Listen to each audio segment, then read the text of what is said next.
अस्सलामुअलैकुम वरहमतुल्लाहि वबरकातुहू। कैसे हैं सब? अल्लाह ताला आपको सेहत वाली नेकी वाली ज़िंदगी अता फरमाए, आमीन सुम्मा आमीन। आज हम पढ़ेंगे मुसलमानों ने हिजरत क्यों की। मुसलमान जब काफरों के हाथों तंग आ गए, काफरों के बुरे सलूक से जब तंग आ गए, कुफार से मुसलमानों को सख्त किस्म की खौफ और परेशानी थी और लोग फ़ौरन हिजरत करते चले गए। आखिरी वक्त तक इंतज़ार करते रहे और आखिर में हज़रत अबू बकर सिद्दीक़ और आप सल्लल्लाहु अलैहि वसल्लम रह गए। उनको इल्म था जब अल्लाह ताला हिजरत का हुक्म देंगे तो उस वक्त फिर हम हिजरत करेंगे। लिहाजा 2 ऊँट मुश्किल खिला पिलाकर सफ़र के लिए तैयार कर रहे थे। उस वक्त भी एहसास था कि रसूलुल्लाह सल्लल्लाहु अलैहि वसल्लम के लिए ऊँट तैयार हों।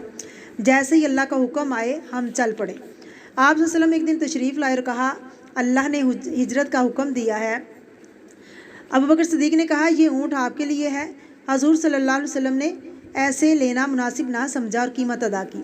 रात के वक्त जब कुफार जो थे आपके ख़िलाफ़ सख्त पहरा दे रहे थे, आपके घर के बाहर बड़े बड़े सरदार सारी रात पहरा देते रहे। ऐसे हालात में अल्लाह की मदद और मेहरबानी से उनके दरमियान से निकल कर आप चल पड़े, उनको पता भी न चला और हज़रत अली रज़ी अल्लाह तआला अन्हु को अपने बिस्तर पर सुला गए। कुफार सुबह तक ये समझते रहे आप सो रहे हैं। रात के वक्त ये दोनों दोस्त ख़तरे के हालात में शाना बशाना साथ थे और सफ़र तय करते हुए जब मक्के से बाहर निकले तो जबल सोर, जिसको गारे सोर कहा जाता है, अब उस तरफ ये जा रहे थे। हर तरफ ख़तरा, कोई आहट होती। अबू बकर सिद्दीक़ फ़ौरन घबरा जाते। कभी आप सल्लल्लाहु अलैहि वसल्लम के आगे होते और कभी पीछे। आप सल्लल्लाहु अलैहि वसल्लम ने पूछा, ऐसा क्यों करते हो? कहने लगे, या रसूलुल्लाह सल्लल्लाहु अलैहि वसल्लम, जब ये फ़िक्र होती है कोई सामने से ना आ जाए तो मैं आगे आ जाता हूँ, और जब मुझे ये फ़िक्र होती है कि पीछे से कोई ना आ जाए तो मैं फ़ौरन पीछे आ जाता हूँ। अपनी जान की फ़िक्र कोई नहीं, फ़िक्र है तो सिर्फ़ अज़ीम नबी की, अज़ीम दोस्त की फ़िक्र है जिसने दुनिया में इस्लाम फैलाना है।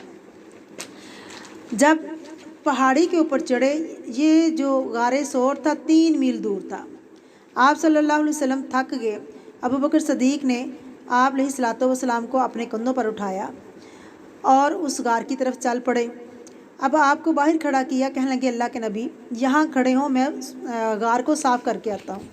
हज़रत अबू बकर सिद्दीक़ ने गार को साफ़ किया और तमाम सुराख बंद कर दिए। एक सुराख बंद ना कर सके क्योंकि उसके लिए कुछ कपड़ा बाकी ना बचा। हज़रत अबू बकर सिद्दीक़ ने अपने पाँव की एड़ी उस सुराख के ऊपर रख ली ताकि कोई चीज़ निकल कर आपको काटे ना। आप थके हुए थे। आपने हज़रत अबू बकर सिद्दीक़ की गोद में सर रखा और सो गए। कुछ देर बाद किसी जहरीली चीज़ ने उनके पाँव को काटना शुरू कर दिया। ये सांप या बिच्छू था। तकलीफ़ की शिद्दत से हज़रत अबू बकर सिद्दीक़ रज़ी अल्लाह ताला अन्हु के आंसू निकल आए। तो जब आंसू आप अलैहिस्सलातु वस्सलाम के चेहरे पर पड़े तो आपकी आँख खुल गई। तो हज़ूर अलैहिस्सलातु वस्सलाम ने पूछा, उन्होंने बताया कि आप सल्लम ने अपना लुआबे धन उनकी एड़ी पे लगाया, जिससे अल्लाह ताला ने उनको शिफा अता कर दी और सारा ज़ाहिर ज़ाइल हो गया। अल्लाह के नबी ने अल्लाह से दुआ की कि अल्लाह अबू बकर सिद्दीक़ को जन्नत में मेरा साथी बना। इतने में जिब्रील अलैहिस्सलाम उतरे और फरमाया, ये खुशखबरी है आपके लिए कि जन्नत में अल्लाह ताला ने अबू बकर सिद्दीक़ को आपका साथी बना दिया। अब ये कुफारे मक्का जो थे तो आक़िब करते हुए अगले दिन एक काफिर ऐन गार के पास पहुँच कर इतना करीब था कि ज़रा सा झुकता तो शायद उन दोनों साथियों को देख लेता। उसके पाँव इनको नज़र आ रहे थे। ऐसे में अबू बकर सिद्दीक़ घबरा गए, सख्त फ़िक्र हुई, रो पड़े। कहने लगे, आप पर हमारे माँ बाप कुर्बान, काफिर हमारे सर पर आ पहुँचे।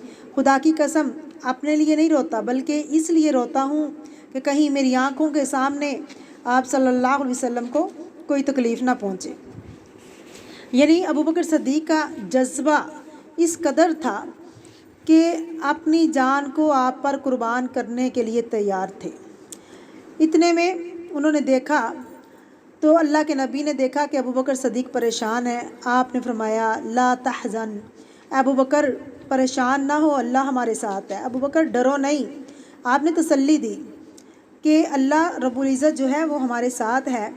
इस गार में उनका बेटा मुश्किल हालात में शाम को छुप कर जाता और आकर हालात की इतला देता और कुफार के बारे में بتاتا، آپ کے غلام عامر بن فہیرہ رات کو دودھ لا کر دیتے بکریوں کا، اور حضرت ابوبکر صدیق کی بیٹی حضرت اسماء کھانا لے کر آتی۔